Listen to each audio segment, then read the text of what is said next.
Орео тортын дайындаймыз.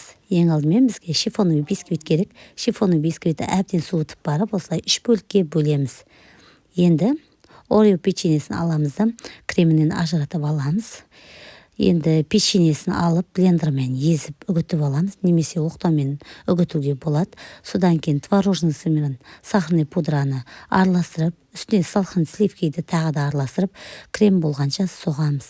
Енді Орео печеньесін кремін саламыз, араластырамыз. Үстіне печеньенің үгітінісін салып, араластырып, кондитерлік қапшыққа салып, крем тортымызды жинаймыз. Кремін жағып шығып, үстіне Орео печеньелерін осылай салып шығамыз. Тағы да осылай процесті қайталап тортымызды жинаймыз. Енді қалған кремін тортымыздың жан-жағын әсемдейміз.